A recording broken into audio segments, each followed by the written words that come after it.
thank you for coming, and thank you for attending, and thank you for having me. My name is Jeff Jungmann, and I am with Spiralock. We are a specialty fastener designer. We're part of Stanley Black & Decker and the Emhart family of fastening solutions. I set everything up today as if I was going to be talking to the medical show. I didn't realize how many shows we're all going to be sharing the same floor here. This is my first time at this show, but I like it. I'll start by asking a couple questions of the audience here. And that is, I want to know, and try not to get too personal here or anything, if anyone has ever been trampled by an elephant. Show of hands if you've ever been trampled by an elephant. Nobody. Has anybody been mauled by a bear before? Is this, this presentation is not for you if you've been mauled by a bear. Attacked by a coyote? No. Wolf? No. How about stung by a bee? A few people have been stung by a bee. Bitten by a mosquito? Pretty much everybody. Virus. Where I'm going with this is that it's never the big things, but the little things that get you. So today I want to talk about one of those little things. Everything that you see at this show today is very high-tech. I'm going to take an example here. There's really not any room today for stuff that is low-tech. You can't really make much money selling low-tech devices anymore. But for everything that's high-tech today, it had a low-tech origin. So I'm going to take something that should be familiar to just about everybody here and show you how it's evolved over the last century. And what I have on screen, does anybody recognize what this is? This is an early dental drill. This is what you saw when you went to the dentist 100 years ago. And this was high-tech for its day. And even better, luckily, this was at the same age that, just 5 years earlier, Novocaine had been invented. So you actually had a much better time of going to the dentist in this day and age than you did even 10 years before that. Well, that was just foot-powered. And it didn't take long for the dental motor, for the dental drill to evolve, for them to start putting an electric motor to it. Things got faster, do quicker drilling. By the 1950s, it's still running on electric motors. You have a lot better articulation with it, and you got better speeds, but you really couldn't get much faster than that because of solid bearings, even roller bearings. They'd burn out. You couldn't control any faster than that. By the 1960s, late 50s, 1960s, you had competing technologies going forward with water turbines, air turbines. We're getting to 100,000, 150,000 RPM. Now you're getting to the point where you hear the whir that you're familiar with today. Still probably a lot better than that creaking of the foot pedal spindle. And here we are today.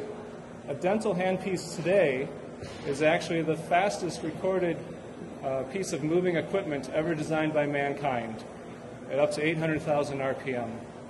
Everything about that handpiece has been engineered to be as efficient and as effective as possible. We are now smaller than we've ever been, be able to get in and do work, stronger with the type of materials. You can do carbon fiber in there, there's titanium, lighter, faster, and smarter, to the point where they're actually going to be adding in noise cancellation technologies, speed sensing technologies, getting feedback from the tool.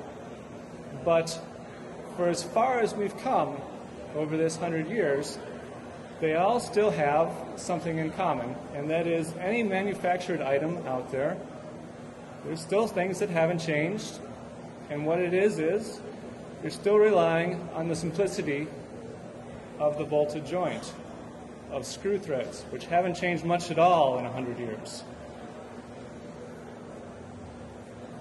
Well, a screw thread is not meant to be a permanent component. It's meant to be assembled and disassembled.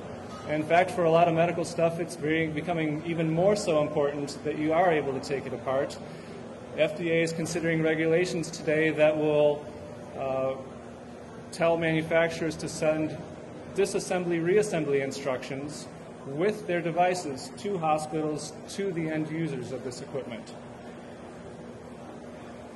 And the same trait which makes threads easy to put together also leaves them vulnerable to coming apart when you don't want them to. So who's ever had a screw come out on like an eyeglass frame? All right. That's the same size screw that's being used in a dental implant, by the way. You wouldn't really want that coming out on you.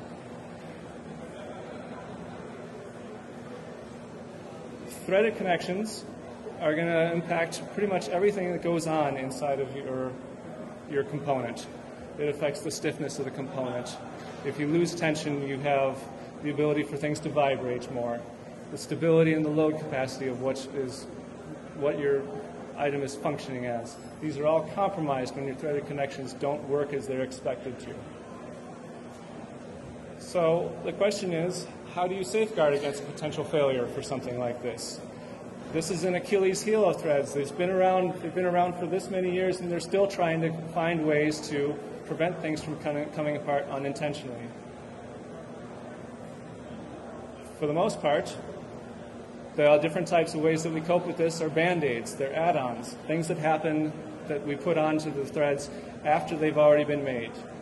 So we've got a variety of different locking features that have been employed over the years, all trying to combat this coming apart when you don't expect them to.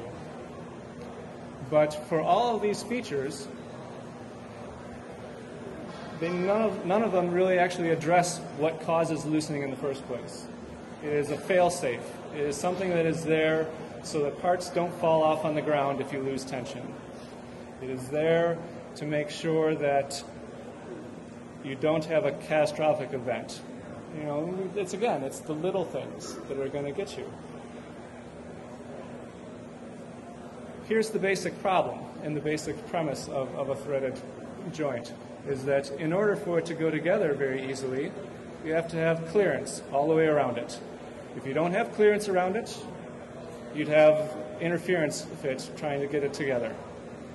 So the more clearance that you have, the more variation you have in thread fit, the easier it is for a shock or an impact load to strike that from the side and to cause it to slip. And as soon as it slips, that first time that it slips, you go from a static friction which holds everything together in place to a dynamic friction which starts to allow motion to occur, and it's going to walk itself backwards up that ramp. The technology I want to show you today, and it's about time that we start bringing some technology to something as basic as the thread form, is called Spiralock. And Spiralock addresses these problems by removing that clearance. It is a small change that makes a big difference to how a threaded joint performs, and really any threaded joint. And it's not just a medical type application that we're using it for. We end up in aerospace and oil and gas applications, military applications, aerospace applications. What's happening with this joint is that instead of having instead of having a gap between the male and the female thread, we actually have what's almost equivalent to like a door stopper, a door wedge, where the thread form is allowed to free spin during assembly, and as soon as you've created a snug fit, start building clamp load, building torque into it, it digs itself into that ramp and holds it from all sides. This is a fundamental change to the thread behavior, and it creates a tension-based locking feature. The more torque you put into it, the tighter it locks, and it prevents any kind of vibration-induced movement. So that once you put it together, it's not coming back apart until you want to put it to come back apart. Showing it visually, here's what's actually happening to it. On the top, we have a standard 60-degree thread, basic threads that are used in everything. The door on your microwave oven, there's the bracket on your big screen TV holding it to the wall, up to the fasteners holding the turboprop vanes on an airplane. Same thread form that's everywhere. The majority of the thread ends up being concentrated on the majority of the load is concentrated on the first thread, and by a couple threads back, each thread bends to kind of hold as much load, support as much load as it can, and then the next one, and then the next one. So you have a cascade where by 4 or 5 threads back, they're just along for the ride. They don't really carry any of the forces. And so you're most likely to strip out at that first thread too. By switching to Spiralock, we've actually moved the point of contact from being across the entire flank to being at the very tip of the thread. And in doing so, having the very small surface area that's in contact there, we have the ability to distribute load more evenly across everything that's engaged. So it doesn't really matter if there's dings or nicks in the threads or any sort of damage. It actually gets smoothed out as it's assembled. It really basically perfects and optimizes its own contact pattern as you put it together. Based on where it's located at the very deepest part of the female thread, there's nothing that's really being deformed in this case. Go back to like a nylon ring, or you go to a prevailing torque feature. Every time that you use it, its effectiveness is decreasing because you are reshaping some sort of element. With this, nothing's getting changed from first use to second use, but you actually are smoothing out whatever imperfections are in the thread. It might actually get more efficient upon further installations. There aren't very many good ways to measure and quantify how this performs until you actually go into specific applications themselves, but fastener manufacturers use a test which basically forces fasteners to try and come loose by accelerating the vibration that's going into them. And they'll record pretty much how much tension is in a joint while they're shaking it and see what happens to it, making essentially a slip plane underneath it so that we find out how long can a fastener survive if it's exposed to forces higher than it's designed to experience. And with a free spinning, with the free spinning, pretty much once you've first created a slip plane underneath it, and once it's first started to come loose, it's that much easier for the next impact or shock on the system to make it come loose even further. So it actually loses all of its clamp load very quickly. If you have a joint that isn't properly tightened, this is essentially the path that it's going to follow if it's being exposed to vibration. A prevailing torque feature slows down that process, but it doesn't stop it from happening. You can see that it's still trending to very, very low clamp loads. And again, this is fine if it's good enough to make sure the parts don't fall off, but if you're trying to control a joint such that it actually still benefits the entire assembly, still holds everything tight, what you really need is something that won't move no matter what happens to it. And that wedge ramp, the Spiralock thread form, by holding it from all sides, there's no place for the thread to actually move. No place whatsoever. So all that energy is dissipated elsewhere. It doesn't go into the thread. You're going to be at the same clamp load years out into service as you were when you first installed it. You can still service it, but that's at your option. Spiralock provides cutting tools, provides thread mill cutters, provides fasteners, provides gauges. Anything that is offered as a 60-degree thread, there's a Spiralock alternative for it. And pretty much the more severe duty the application is, the better a fit we are. A lot of our tools have been designed for handling jobs in specific materials. When we talk medical, we're talking sintered, cast, and wrought titaniums. We're talking cobalt chrome. We're talking some high nickel type stainlesses. We have tools that are designed to perform well in these materials to cut that thread. Thread mill cutters for the more precision type holes that are going to be in very, very small components. Thread turning inserts for large items like pipes and that sort of thing. Spiralock's also a provider of fasteners, and I actually have a selection of fasteners on the last slide showing a number of different designs.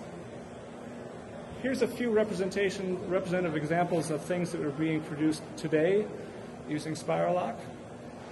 Applications that, like here at the top, this elbow implant, are tested to millions and millions of cycles, designed to withstand at least 20 years of service in the human body.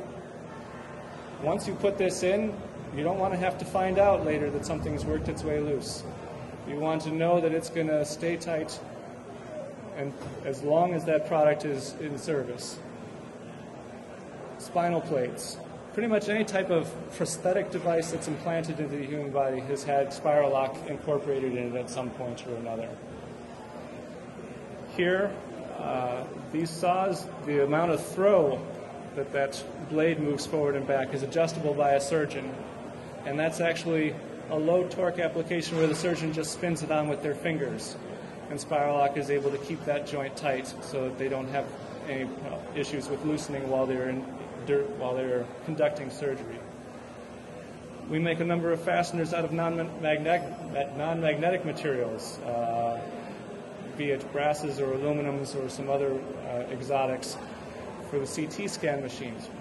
It doesn't look like a device that experiences a lot of vibration, but it really does. When they're running, I don't know if you've ever had one of those or an MRI, everything vibrates, clunks, and moves around you. There's a lot going on inside that equipment. But these are just a few of the examples of where we are. You can find Spiralock in any type of application where the risk of failure is not an option. The more severe the service, the more difficult the conditions or the environment, the better a fit we are. This is a number of the fastener options that we have available right now. We are a build-to-order manufacturer. Pretty much any type of design that you can come up with, we're making. We have things 90 and 100 millimeters in diameter.